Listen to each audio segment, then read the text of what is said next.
Okay, go ahead, Jayla. When they got to the discussion of diversity in classical texts, I Mhm. thought it was very interesting how he went about that because originally when like you talk about that or before I took this class and you talked about it, I would have been all for it, like changing out a lot of the books for more recent, including diverse books. But when Yeah. you talk about it in the podcast, he talked about how you should have a mix of both and you shouldn't just reject the tradition originally. Yeah. You shouldn't just identify with books based off of like your identification and like your status, but you should identify with the books based off of just universal human values. Yes. I thought that was very interesting because Yes. I hadn't thought about it like from that perspective, I guess. I just thought Mhm.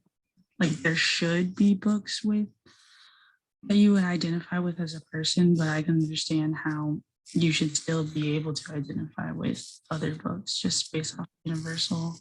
So I Yeah. agree with his thought that you should intertwine both and still not reject the traditional ones, but bring Yes. in others as well. Yes. Yes. Yes.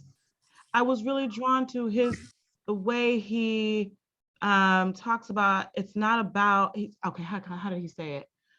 That we tend to look at this discussion around should we keep the canon, not should we read the books of the West? Is not. He said, and we're doing it based on ethnic identity, and that's not what it's supposed to do. He said it's more about our shared human experiences. He said I shouldn't be looking for these books to see, oh, did a Dominican write this? Did a African person write that, or a Ghanaian person or a Nigerian person write this? Did an American write this? Did a Black person write this? But it's not about our ethnic identity, it's about our human identity. And we have these experiences that no matter where a person is located in the universe, that we can identify with that.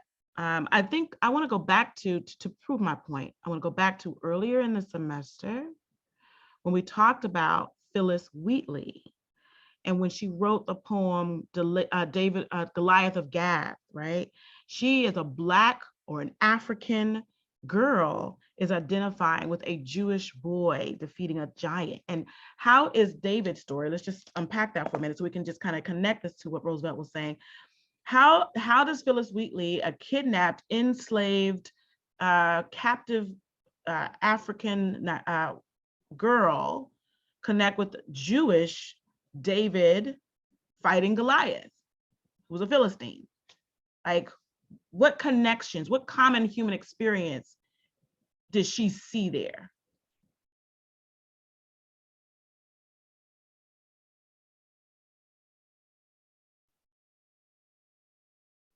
Yeah, like I guess there's definitely the underlying theme of like overcoming adversity and like especially something that like you said he's fighting a giant. So like overcoming something that you shouldn't be able to overcome. Yes.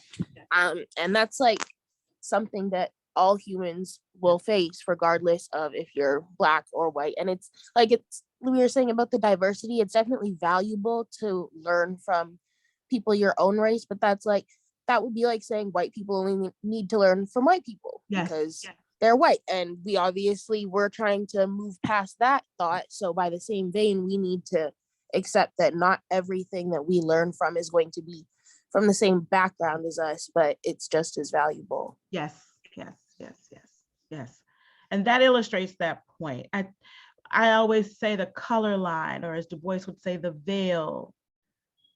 Racism has really hindered our thinking. We can't listen to each other, communicate with each other, relate to each other without that shading us.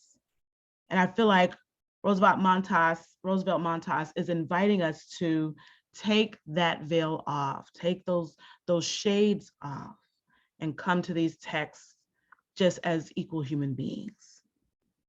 Anyone else want to just any thoughts, comments, reflections? Somebody has put something in the chat. I think a couple of people. Okay, we have okay, Ashley says, I agree. A lot of these classics have themes and problems that people of all races can relate to. When we read The Girl from Andros, a lot of us could find parallels. Oh, when we read The Girl from Andros, yes, Andrea, okay. A lot of us could find parallels between our own lives. It didn't have to be around relationship, but we have all struggled with our parents wanting one thing for us and us wanting another. We have all struggled between putting ourselves first versus others. Wonderful illustration, going back into some of the things we've read this semester, connecting this to what Roosevelt Montas was saying about, we've got to stop coming to the canon, we've got to stop coming to classics, those texts of ancient Greece and Rome, or any of those books that we have been told or made to believe are for only white people, are written somehow against our experience. We've got to take the shade of racism, the shade of the color line off, so we can see that no, this is also my story. All right, anyone else? Yeah, I wanted to mention, well, specifically about like the Christian, like when he was talking about how the readings of St. Augustine changed his perspective, although he didn't walk away from religion, Yes. It helped him, have a better understanding of that and or have like a different perspective. I feel like, reading those books will really help you, have a different perspective of the world. Yes. And like even I think it was between Plato and Socrates, Yes. he said that, Plato didn't write because like he was actually writing against like what Socrates was teaching him, something like that. Yes. And so like it was interesting to see like, you could take different routes in life and you could explain that to people and also change people's trajectories. So I feel like I've never read a great book, but definitely after, hearing his experience and all of that, that would like make me want to, learn about that to maybe, change my mindset as well. So yeah. And I what I love about him is I don't believe he is a Christian, because I think he said it didn't make him want to become a Christian like Augustine. But it opens up the dialogue. And I want to tell you why him saying that was important to me. I'm a Christian. You all know that. I don't hide that from anyone. I've gone through a lot of things in my life, and it was my faith is the only thing that got me through. So I'm very bold about that. But I don't like that sometimes when people hear me say that, there's an immediate, it's almost like the way we do the color line. Like with racism, people will only read things a certain way. So when I say I'm a Christian, based on how Christians have historically been racist, have been supportive of racism, even today, as you see Christians seeming to not, as a whole, and I'm saying this as a person who's a Christian, as a whole, I know there's exceptions within the group, don't seem to have a deep concern for the racial matters of America. When I say I'm a Christian, there's a lens that people look at when they talk to me, and they immediately place me in that category. What I found liberating in Roosevelt Montas's interview is by him talking about he used to think Christians were only just blind faith or just dogma or whatever, but he said he came across Augustine and saw him as a person who was a believer, but who also valued thinking and logic and intellectual stimulation, and can engage in conversation and engage with people who may be outside of the faith and have different values or whatever, and still relate to them in a way of equal humanity. And that's how I want to be seen. I feel like sometimes I'm often fighting to say, yes, I'm a Christian, but don't place me in the category of every Christian experience you've had. And so his whole conversation, I felt, is a call for all of us to be gracious to everyone, no matter what they believe or what their values are, the color of their skin or their ethnic background, that we listen and that we talk to each other, just at least to understand and to give each person grace. All right, anybody else?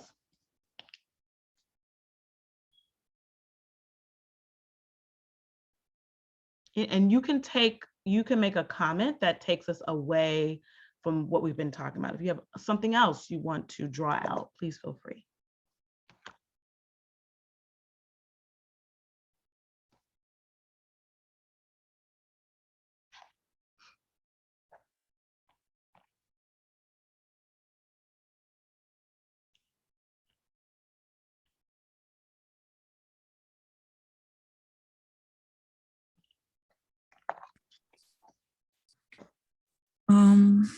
Just like the comment about how he talked about, the canon is always evolving and we Hmm. refer to the canon as being of Western tradition.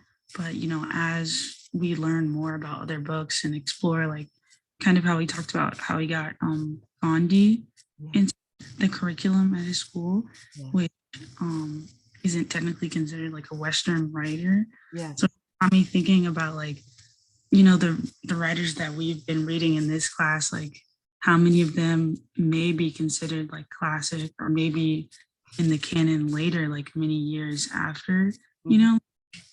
I would like to think that maybe W.B. Du Bois or one of the people we've been reading about could be included in the canon Yes. years to come. Yes. So I like that notion that they're willing to have it evolve with time.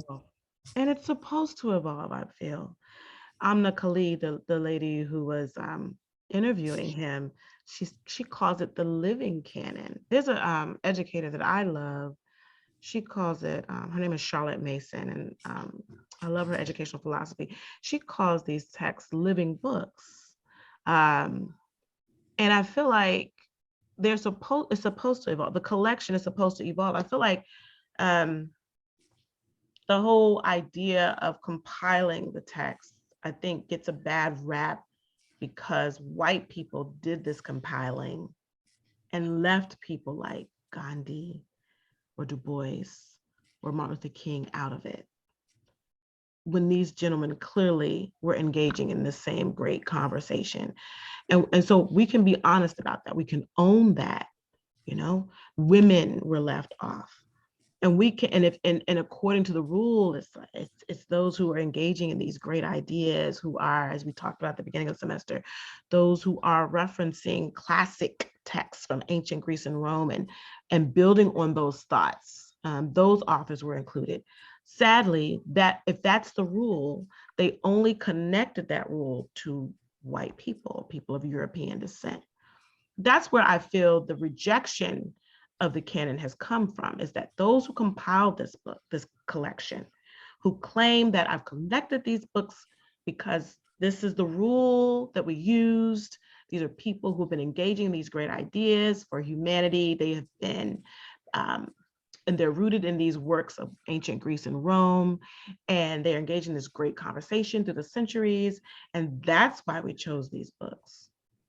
But they never explored, well, what women are having these conversations. I think some women were added, Virginia Woolf, and I know Virginia Woolf was added later, but it was like really sketchy. And there's so many women, like I don't even know if Sappho is even in the in the canon, and she's ancient times as well. So there was an intentional leaving out of women, and definitely an intentional leaving out of Black people and other people of color, such as Gandhi. Even Alexander Dumas is left out of this collection of canon, and different people have created the canon and put their own interpretation in it, but they have all consistently done the same thing. They've said they put in their own interpretation of what should be in this text. Some have come from a more Judeo-Christian. They've put a lot of theological works in there because it represents the Christian faith in conjunction with the other works of the canon. And then you have those that had a more secular view that just, they had some Christian texts, but other texts as well in here. But there's this consistent leaving off of women, this consistent leaving off of Black people and other people of color. And that is why there's this attitude of those books are racist. But it is really important for those of us now who are seeing things differently to say, yes, they made this mistake. We're going to own that. We're going to admit that. We're not going to ignore that. But I am going to speak up and say, well, this person is following that same rule. They should be added to the collection. And that's what this class is about. This is what my work is about. And then as Amna Khalid said, it is constantly growing. It is alive. It is a vibrant, it feels like an organism. Because if you follow this path that we've been on, this has been a short journey for us, right? Only a semester. And here we are in our last week of our formal class for this semester. I have just barely introduced you to diverse voices who've engaged in this great conversation. I am still uncovering more voices that have engaged in this conversation that I didn't even bring up in this class yet, that I'm on a regular basis finding more voices that have engaged in this conversation. Like, for example, this is a whole nother story, but like there is a tradition of those who are in prison gaining access to this tradition and beginning to write their narratives based on how this tradition inspired them, right? Malcolm X kind of opens our eyes to that, him reading in jail, the classics. And so it's we can these books have been so influential to humanity since the beginning of time, basically, that you could spend a lifetime uncovering all of the people and ethnicities that have found themselves here. And we could continue to add to this text. So this text no longer is controlled by a white supremacist mentality, but we are expanding it. And we, you think about a living organism, it kind of like is throbbing like a heartbeat and getting bigger and swelling and swelling and swelling and swelling and swelling until we are all touched by it. That's how I see it. Anyone else?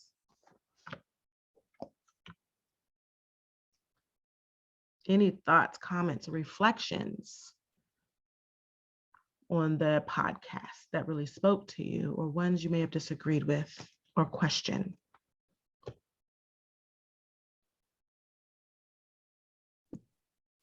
For me personally, when I first started out this course, I didn't get the reason why like so many texts were like written by like white men especially. Like I didn't see the importance of reading them. But then when we get deeper into the course and we see like how especially like civil rights activists would read these texts and then use it in order to like push their point across or their views across, it kind of opened my eyes to be like, oh, maybe I shouldn't cut it off completely, and that I should even branch out into like other works, because I always was the person who's like, I'm not gonna read that because it was written by a white man. And do I have to, like, what can they teach me or whatever, or what views can we like share? Yes. And it kind of like is eye-opening to see like, yes, there's like these few books that are written by white men, but like it could be used for so much more, and like you could get so much gain so much understanding, Yeah. and apply it to your life. So yeah. Yeah. And I think one thing that had, and just such a good point, when I first started getting into this, I came in with the same exact resistance. And I came out realizing that, well, first, in the ancient times, they didn't even consider themselves, they weren't even thinking about white, black, or what have you. They were just considering themselves, I'm a human being telling the story or this perspective. So I had to realize first, let me get out of the mindset that these white people are somehow trying to control my thinking from a white supremacist point of view, because they weren't even functioning like that. Then the other piece is my ancestors have been, so helpful, Corinthia, to me. Someone asked me, what has been my way into classics and the canon? And I let my ancestors lead the way. That's important for me to do. So I have come to appreciate and love classics through the eyes of Martin Luther King, through the eyes of Huey P. Newton, through the eyes of Frank Snowden, and Malcolm X, and Angela Davis, and Toni Morrison, and Zora Neale Hurston, and Alan Locke, and Carter G. Woodson. And the reason why that's important is this, right? Carter G. Woodson, he opens up his Miseducation of the Negro. I think we read that at the beginning of the semester, just to kind of get in the mindset. He's I think first Black graduate of Harvard. He definitely had this classical education, but he comes out and writes this Miseducation of the Negro. And his point is actually what we're saying right now. He's saying you're spending so much time learning Latin and Greek and all of this, you don't even know who your own people are and how your own people connected there and contributed to European thought. Like in our world, the belief is that all of this wisdom and goodness and virtue and beauty came from Western culture or the European people. But as we've talked about since the beginning of the semester, is that greatness was going around the globe at the same time. We don't know about it because it's whoever was in power places the focus and emphasis on whoever is in power, whatever world power. But even though maybe, for example, if Greece was ruling at that point and they're collecting their documents, that doesn't mean that wisdom and goodness and virtue and truth was not happening on the continent of Africa or in India or in Asia or in Central America or in the Americas. It was all happening at the same time. We just have to go look for it. And so I feel classics helped open my mind to that, because as I began to read these ancient Greek and Roman authors not hide voices of color in the mentionings of it, I realized, wait, even though the Greeks are telling this story, they're also revealing to me that greatness was happening in Egypt. Greatness was happening in Ethiopia. Greatness was happening on the entire continent of Africa. And so we have to dig that out, and they were intersecting. Yeah, and I think this myth that, and so when people say all this wisdom and goodness and all these discoveries came out of Europe, that's a lie. And we have to say, no, greatness was happening in Europe, greatness was happening in Africa, and oftentimes the Greeks were they were taking or being inspired. Sometimes they were taking, just like all human beings take from others, they were taking or being inspired by people of color to come up with the thought that we are inspired by, you know? And so we have to understand that we all can inspire each other, no matter what shade our skin is.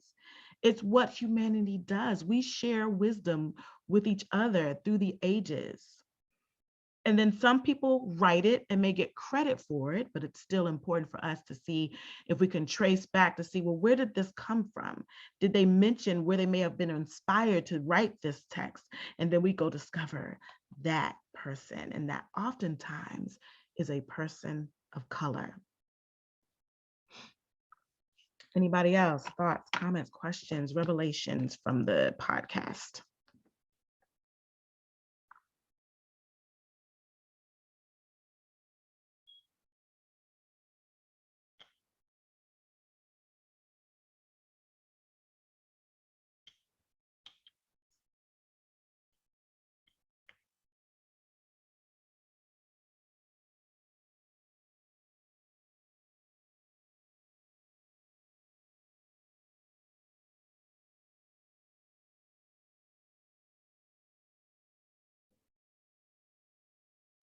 And you can also feel free to take us away from whatever point we were just making. Any other reflections, questions, comments?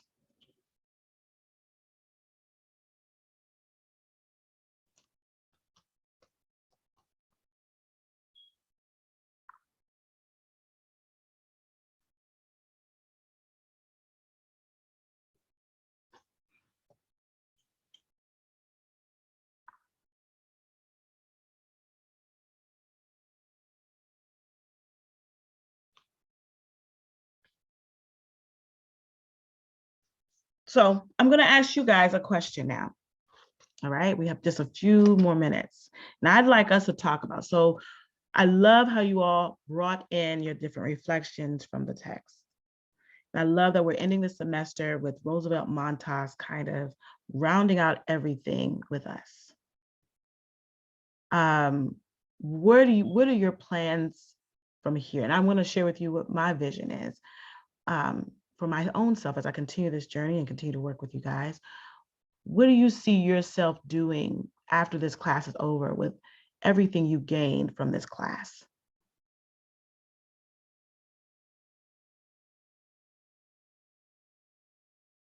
For me, I see myself actually taking the initiative of, like, really trying to read these books and trying to get an understanding.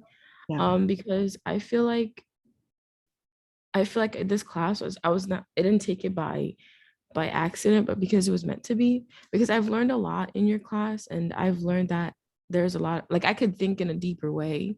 And after reading a lot of these texts and the conversations that I have with my friends, Yes. they're like, what the hell are you talking about? And they're like, you seem to be very passionate about this and you know what you're talking about. I'm like, I don't know. It's just making my mind open and making me question more things. So definitely, I feel like after, after I graduate, because maybe during the summer, I'll start the journey of actually, like exploring these books and, maybe finding who I truly am, because I'm still Mm, finding that. yes. And to that, you can, I can even make some suggestions of some anthologies, some short anthologies where you can just read short passages, like even a paragraph long. They'll take different passages just as you're finishing, so you don't lose it, that you just read and think through. And I can give you some website. I'll give you all some websites. The one I'm going to give you is called Touchstones, and it has anthologies. I'm going to show you an example of one. And this is just like, because I know you have a lot of reading on your plate, so I'm not going to overwhelm you, but I love Touchstones because, where is it? It kind of looks like this. No, that's the little kids one. I have all these different ones. Okay, here's one. And I'll share it with you guys, the website, and you can go and order these and look how, like, they'll pull excerpts out of some of these books, and they're not long, but they're meaty. And they introduce you to, they'll tell you where the excerpt comes from. And so eventually maybe you'll buy the book that it's pulled from, but you can still read it and discuss it, or maybe even start discussions in your dorm rooms, invite other friends to join you in discussing it, just to keep the tradition going.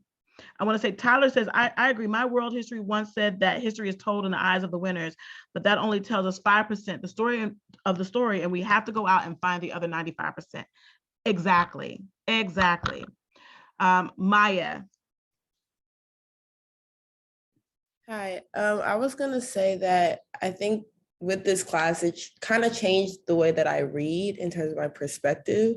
Because I know before, and I think somebody mentioned this earlier, whenever I would read something like a classic, my thought process was automatically, what's the point? What does this have to do with me? So I would automatically just disengage from the text and just read just to read instead of reading to understand how it could play a part into my bigger understanding of human issues or how classics could benefit the Black community. And so even with reading or even things like the podcast we've been listening to, I think that's been extremely beneficial, and just how I would continue to read, because now I have more of an interest in, okay, so we're starting to read some classics. How could other classics benefit my way of thinking? Yes. I want to show you something. Hold on. I'm going to show you another resource that can help you continue the journey without being overwhelmed with finishing the whole book right now while you're trying to read everything else. Hold on, I'm going to show it to you. Let me pause this. For those just starting on this journey, I'm a big supporter of anthologies, right? I mean, sometimes people will make you feel like if you're not reading the entire text of Plato's Republic, you're just not a scholar like I am. Well, I don't know if we're all trying to be scholars necessarily. Believe it or not, I'm not even trying to be a scholar. I am just a human on a learning journey, right? And so I love anthologies because they have the excerpts, meaty excerpts to continue your reading, to continue to expand your mind. And what it leads to, you'll eventually want to read the whole book. So I love the Norton Anthology of World Literature. It comes in 3 volumes. You can get it on Amazon. The Norton Anthology of World Literature is another great collection to have, and it comes in 3 volumes because you'll again find more meaty, juicy excerpts from some of the authors we've discussed, and more that are connected to this journey that we're talking about. And you could just do it for your own leisure. Keep a journal as you're reading and thinking through it. Invite friends to join you in continuing the discussion. Okay, Rihanna. I was gonna say, like from beginning this course into where I am now, I feel like it sparked like an enlightenment in me, and I've learned how passionate I am about my history and just reading the classics to use it as a weapon against, the people that are against me, basically. And also, I recommend you to all my teachers, because I realized, like, I guess humanities is kind of like, people don't really want to take the classes, and I'm like, oh no, you got to get my professor, because you're gonna be in there eating the stuff up. It, like, she really makes it fun, And I think it's just like seeing it in a different light and understanding that it does connect to me, and overall it helps my growth as a person. Okay. So I just really plan to like start reading and really understanding literature a lot different. Yeah. And I want to say this to you, and I want you to really process what I'm about to say. When we as Black people do not open up our reading boundaries, we actually help white supremacy, because they count on us not reading, not knowing. The importance of us reading our foundational documents, let me say that. Instead of just believing, oh, they're all racist, they're all against my people, we've got to read them and figure out why Thurgood Marshall used them, why Martin Luther King used them, why James Baldwin used them, Frederick Douglass, and even the Black Panther. They knew those documents. That's why they were so dangerous. That's why these activists were so dangerous to the government of that time, because they knew the documents.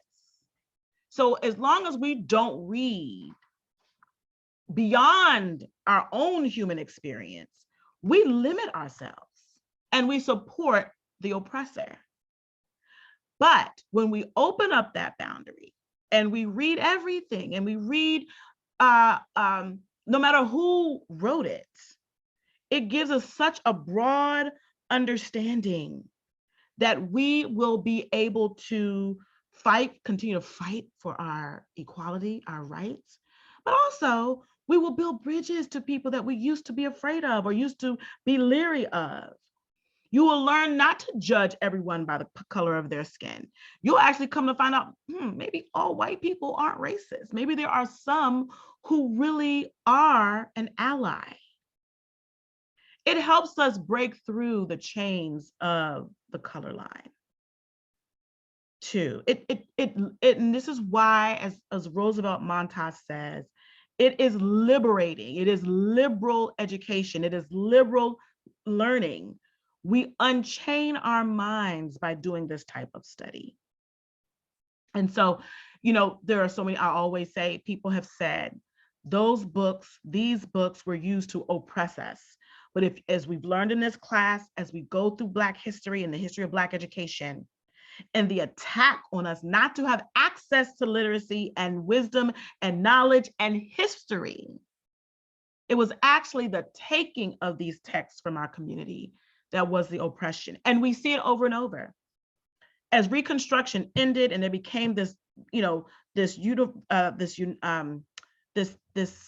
effort to hinder Black education, one of the main things that was done was taking the canon out of those early Black schools.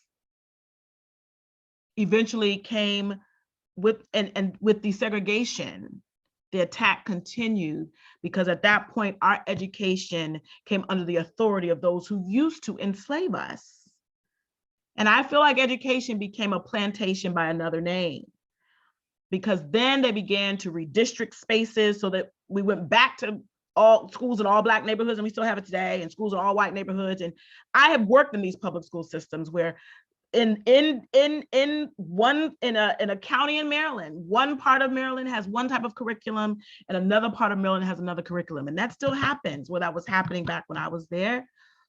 And so my point is, when we go back to when they were really attacking Black education, one of the things they would do is take the books out of their the Black school libraries, and burn them.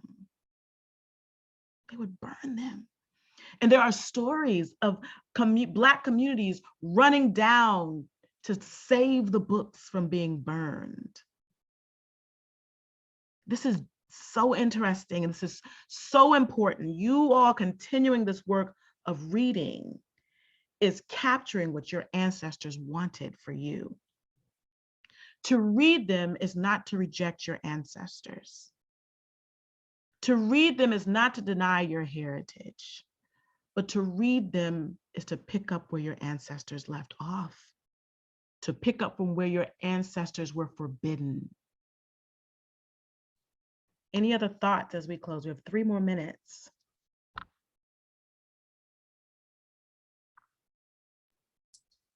I can just give my reflection of like what I'm gonna do after this. Yes. I agree with everyone else that's talked before that like actually going back and reading a lot of these books, just because just from taking this class, I feel like it's made me explore myself, and maybe explore like the world we live in and the things that we've been taught and told throughout my whole life.